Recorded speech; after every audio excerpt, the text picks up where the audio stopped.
Hey friends, welcome back to the channel. My name is Luis. I'm a third year medical student from the Philippines, and welcome back to another installment of my ongoing series, Med School Deep Dive, the series where I interview medical students from different parts of the Philippines about their experiences at their respective medical schools. In this episode, I interview Steph, who's a first year student at the San Beda University College of Medicine. But before we start, please make sure to like and subscribe, as it really does support the channel. And with that out of the way, let's start the video. Okay, so hey guys, now we're joined by Steph. So Steph, can you introduce yourself to the audience? Hi, I'm Steph. I'm currently a first-year medical student from San Beda, and my pre-med is BS Biochemistry from the LSU. So to kick things off, Steph, why did you decide to attend San Beda for your medical education? Honestly, naging choice ko siya because I wanted to go to a new environment. I mean, I think some people would say because of the performance of the school, everything. Although, I've noticed that San Beda, as in, you have a good performance as well. In fact, last year, nag-top na rin sila sa boards. Pero yeah, mostly it's because I just want to go to a school na I know less. Kasi like, if you're from DLSU, mostly people would go to HSI, to UERM, EU, pero me, I just want to try to meet new people, actually, to build more connections. And I've also been hearing about their training na parang talagang mapupush ka talaga to your limits. So, yun yung kaya siya naging choice ko. And mostly kasi siya yung pinakamalapit sa bahay namin. Kasi I don't want to go na mag-dorm kasi I have my dog. So, parang naging factor din sa akin. And syempre at the end of the day, my goal is to become a doctor naman. It doesn't really matter where I go to as long as I know I'm learning. So far, you've been a med student for less than a year, but how would you describe the experience of studying in San Beda? So what's the curriculum of the school like? I think we're in a learning outcome situation right now. They changed our curriculum, like for the first year students. For batch, parang they entirely changed it.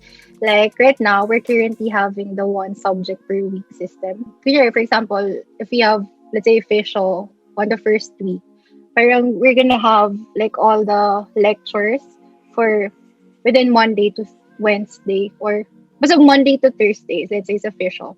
Tapos on Tuesday, Wednesday, parang yung afternoon session, usually we have their MSGDs kung saan na like everything we've learned, we have to talk about those things that we've learned. Or sometimes naman for, let's say, for neuro, like right now, we're still having our lectures, but we have our preceptorials. Is it still like medyo subject-based, friend? This week is just for the physiology lectures, tapos the next week, anatomy, parang ganyan? Yeah, it's really anatomy, like physio, anatomy, and then biochem, tapos histo, and then neuro. But yung major subjects namin na physio, anatomy, biochem, it's Monday to Thursday. Our histo and neuro is from Monday to Wednesday. And then, yung mga Thursday, Friday, sometimes sinisingitan siya ng psych. Tapos nung first sem, we had family med. But ngayong second sem, we have med res. Tapos we have theo. May theology pa rin kasi sa amin. Tapos, there's a new subject then na inad, which is the practice of medicine. Yun yung, basically, practice of medicine is we talked about public health issues and then how to handle patients, mga ganun yung pinag-usapan namin sa practice of medicine. Every week, we have, kasama dun sa mga lectures is the SGDs, MSGDs. Pero sa physio kasi, we call it MSGD. Kasi we also have to talk about, like, the case. We have to incorporate their biochem, histo, anatomy, and of course, physio and the case itself. Okay, so in this new curriculum that San Beda's placed for you first years, what's the exam schedule like? Oh, the exam schedule is weekly also. Weekly in terms of, parang nangyayari siya this week. We had biochem. So parang a month after, during the biochem week, that's the time we're gonna have the long test for the topics that we had the previous month. But the grading system is still subject-based? Or What do you mean by subject-based? So, as in, like, there's a separate grade for physiology, separate grade for anatomy, and so on. Because that's the traditional. That's the traditional. Subject-based pa din naman. For your school, have they already taught you any clinical skills as early as first year? Or is that something reserved usually for second year and above? Because depending on the school you're in, there are schools that teach clinical skills as early as first year, like my school, and then other med schools usually start at the latest by second year. Yung preceptorial sa amin for neuro, we were taught how to do the examinations already. And I think for family medicine, the physical examination, we were asked to make videos as to how we're gonna be doing the history taking, yung nga, physical exam. And currently, right now, we're actually preparing for another preceptorials. Yun, mostly for neuro and yung sa family med, yung pinaka clinical skills that we're learning right now. How would you describe the teaching philosophy of the school? Because within the spectrum of the med school curriculums, there's very heavy lecture-based curriculums, and then there's PBL where it's a lot of self-directed learning. So where would you place San Beda along that spectrum? For Fisho kasi, what we have there is we have asynchronous lectures. But, kasi diba since we're one subject per week, basically we're from 8 to 5 p.m. So we have morning and afternoon session. So let's say there's a certain topic for Fisho. What you're gonna do is, meron kang synchronous video that you can watch within 2 hours. Ganun. Basta we have this plenary sessions sa umaga and sa hapon, para basically may post and pre-test wherein we discuss the things. Or if there na hindi mo naintindihan sa asynchronous, para i-discuss siya right after the time allotted. So kaya sa umaga, 8 o'clock to 8:20, you're gonna have the plenary para basically itatanong sa'yo na, napanood nyo na ba? Kasi maaga nila ina-upload yung lectures. Pero they still give us the time allotted to watch those lectures. Then after watching those lectures, tatanungin nila, we're gonna have the discussion if we learned it, if we have other questions. The time allotted din doon is for our post-test. Kasi it's gonna happen again in the afternoon. For anatomy naman, may mga prof kasi mas gusto nila na naka-purely synchronous kami. Meron namang mga prof na async. Actually, it really depends. Pero I could say that we're a mixture of both. Beyond what's required by the school curriculum, are you aware of any opportunities the school gives you to further your learning on your own, such as being able to take clinical electives abroad or being able to be research assistants with some of the research projects of your professors? I'm not sure of that yet, but I know one of our org na sama San Beda. I think they are the ones who gives opportunity to students to go abroad. Pero parang yung sa mismong within the school, I'm not sure if we have that. So Steph, you have this unique experience of having no adjustment period to enter to this situation where we're now in online medical school. So what are some of the challenges you face in adapting to being a med student online as your first year? So parang I thought I was prepared already na okay na alam ko na it's gonna be difficult for me, na wala akong social life, gano'n.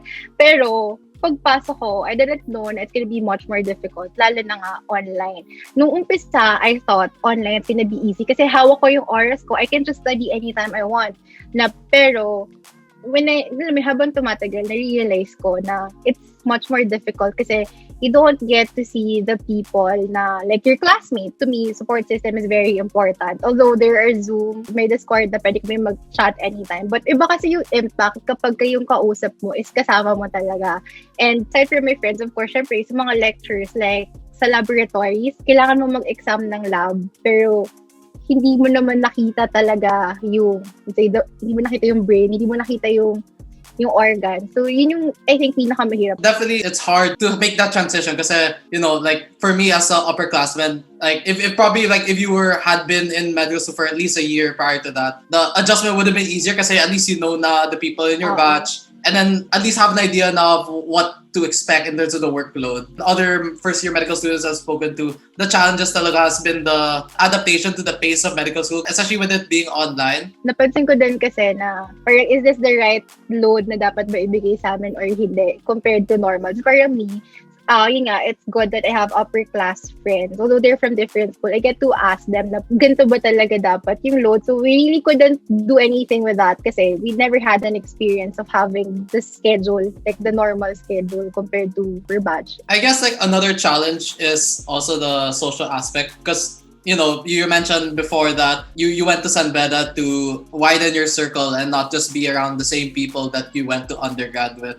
And I guess that it's harder now to make new friends, especially since none of you can really meet in person. So have you made any changes to at least try to overcome the barrier with regards to being able to have that social connection with your batchmates? I started dun talaga na wala akong kakilala. And then I just found someone sa list nung pumasa. Parang I just messaged them as I learned that there's already an existing group chat for the people who have been accepted and are planning to go to San Beda. So it started from there. And from that, actually sabi nga nila, nung napunta raw ako sa GC, bigla daw umingay yung group chat. Kasi parang I always say hi to them. Actually, I was planning to be low-key, pero di ko mapigilan. Talagang friendly lang talaga ata ako. It started from there, and then habang tumadami na, we started organizing. Tara, mag-Zoom tayo together. Nung mga first day namin sa school, they were saying na, oh, maybe you guys don't know each other yet. They have no idea na some of us already met each other. So having studied for the short amount of time that you have so far in San Beda Med, what advice can you give to current medical students and aspiring medical students who will be entering next school year? Actually, I kind of talked about this with one of my vlogs before. Kasi when the pandemic started, I know a lot of people who decided not to push through with med already. Kasi of course, it's understandable. Kasi syempre, at the end of the day, you still have to protect yourself. Kailangan, diba? Gets naman yun eh. Pero in my case, parang rather than being discouraged and going to med school, I decided to push through considering nga na I know it would be online. Kasi ang inisip ko kasi noon is, if I delayed one more year, anong mapapala ko? And look at us now, a year after. Does it see? Obviously, super layo pa din ng face-to-face. So, do I have to wait another year for that? Because in my case, like, the goal is, like I said, the goal is for me to become a doctor. So, may advice to people na, both na nasa med school and wants to go to med school. For me, don't stop dreaming and don't stop chasing your dreams. It's okay to pause for a while. It's okay to rest and think kung ito ba talaga yung gusto mo. But at the end of the day, kung ano yung gusto mo talaga, huwag mo siyang iiwan. I mean, at least for your dream, for your career, wag mong gagawin yun. Parang magpahinga ka kung kinakailangan. If you have to realign your goals, that's fine. Pero even if you're not going to med school, kasi kailangan mo alamin kung ano talaga yung gusto mo. Pero yun yung gagawin mo. Kasi parang it's difficult to go to med school if it's something that you don't like. If it's not something you're passionate about. Yung iba sasabihin dyan, kailangan matalino ka. Iba sabihin dyan, passionate ka. Pero napatunayan ko sa online school, you just don't have to be passionate about med school. You have to be strong physically, mentally, emotionally. Kasi it just doesn't test your skills, your knowledge. Parang it's all about knowing what you want. Makakatagal ka sa med school. Kahit gaano siya kahirap, matatapos mo siya kung gusto mo talaga siya. Moving on naman to life outside the classroom. Given that you entered med school 2 years out of college and you decided to go to a medical school that not a lot of people from your background would normally go to, so not a lot of people with similar backgrounds to you would be at that school. Was there an element of culture shock to being in this somewhat different environment despite it being virtual? Parang wala naman. Feeling ko yung culture shock sa akin, nangyari siya nung lumipat ako nung nag-start ako sa DLSU. Parang after nun, parang wala. Kasi if you think about it, DLSU is Catholic school din kami. So, pero siguro dito lang is kahit na nanggaling ako sa mga Catholic school, parang iba yung kapit nila sa TIO compared to other schools. Yun lang naman yung nanibago ko. Tapos other than that, parang there's nothing different. Or siguro nga, baka dahil online, kaya hindi ko pa napapansin talaga yung pinaka-culture ng San Beda. Kasi we're just focused on studying. We don't have the chance to go to the campus, mga ganun. So, siguro hindi ko pa nakikita ngayon. With org culture naman, like what are the different student organizations available at your school? At least the ones that are medyo active despite the pandemic? Kasi parang in a way, kapag kunyari, let's say, sa board ops, parang I think everyone's contributing kapag preparation for the boards. So basically, we have Medico Salto, which I'm part of. So yun yung for the dance. And we have the Pulse. The Pulse naman is like the newspaper of the college. Oculus is for the mga photography. And then we have Musica Medicina for, I think they're the ones singing. Tapos, of course, the Student Council and San Beda, which is the Social Action Medical Association. Sila yung sinasabi ko kanina na sila yung may mga activities that you can do professional exchange. Sila yung may mga sila yung more of advocacies naman yun sa which I'm also part of pala, and student council. Having been a medical student for less than a year at San Beda, what's something that so in that limited time that you've come to really like about the school? It's the people in the school, the upper batch that I know and my batchmates. Kasi, yun nga diba, considering that we don't really know each other, we haven't seen each other, you can really feel the support coming from them. Na pagka may problem sa amin, everyone's willing to help. So, I think it's the personality of the people in San Beda that I like the most. As of now, kasi haven't really experienced San Beda as a whole. And, the teachers, the professors there, syempre, everyone's having a hard time with the online setup, but I can see that they're really trying to give us the best education that we can get. Nag-i-improve sila, and at least for us, they listen to our comments and suggestions. So, in a way, alam ko naman, naalagaan naman kami. So, yun yung gusto ko sa San Beda. Before I let you go, Steph, is there any parting words that you'd like to give to the audience, or any social media or anything you'd like to promote? I'd like to promote the Instagram of my dogs, kahit hindi na yung Instagram ko. As in, like, my dogs are really my support right now. Sila talaga yung nag-help sa akin to stay alive in med school. So, I guess I can just leave the link na lang. Siguro sa... links in the description if you want to follow Steph's dogs. Yeah. So, yun lang naman. And of course, practice safety protocols and stay safe, guys. Yun yung masasabi ko talaga. And magpa-vaccine kayo pala. Yun pala yung gusto kong sabihin. Thank you so much for your time, Steph, for taking the time out of your schedule to take part in this interview. And I wish you all the luck in the remainder of the semester. So I hope you learned a lot from this video. If you'd like to learn more about the different medical schools here in the Philippines, check out the full med school deep dive playlist here. And if you'd like to learn on how you can apply to these med schools, check out this playlist here. Thank you so much for watching, and I'll see you guys in the next video.